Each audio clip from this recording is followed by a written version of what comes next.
There are stories that shake you because they are sad. And then, there are stories that shake you because they feel avoidable.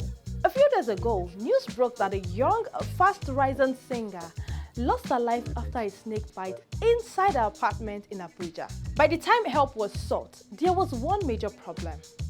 Anti-venom was not readily available, and that delay cost her life. According to reports, Ifunaya was beaten while she was asleep. And when she woke up and realized what had happened to her, she tied the affected area with a piece of cloth and took herself to a nearby hospital. At the first hospital, she was told that anti-venom was not available. She left that hospital, booked a cab, and went to the Federal Medical Center in Jabi.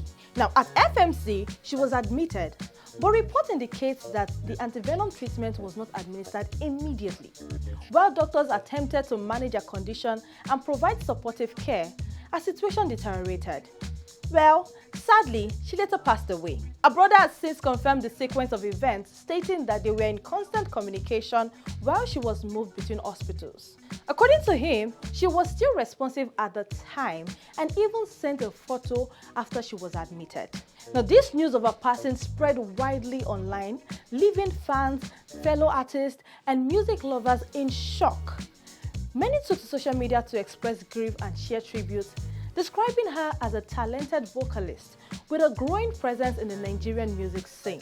The loss has continued to spark conversations about emergency medical responses and access to life-saving treatment in Nigeria. And guys, this is where it gets even more personal for me. Because back in 2019, I was bitten by a snake. It was a small snake, likely a baby snake, but a snake bite is a snake bite. My dad rushed me into the car and drove straight to the hospital. And that was when the real problem started.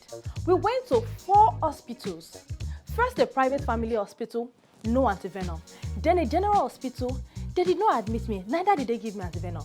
Another general hospital, still no venom, no admission. Eventually, we landed in a solo general hospital. By that point, my dad begged them to admit me, give me drips, give me anything supportive, while he went out to search for the anti-venom by himself, from pharmacies to anywhere he could actually find it. He eventually came back around 4 p.m. with it, and he had gone through a lot to just find something that should have been readily available in an emergency setting. Well, I survived, not because the system worked, but because someone fought hard enough to work around it. And that is what makes the story even more painful.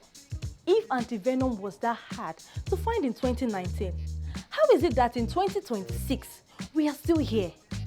Nigeria is a country where snakes are not rare. We see them in our homes, in toilets, in bedrooms, in residential areas. We have not eradicated snakes, yet we have failed to provide the most basic, life-saving response to snake bites. In other developed countries, deaths from snake bites are now rare.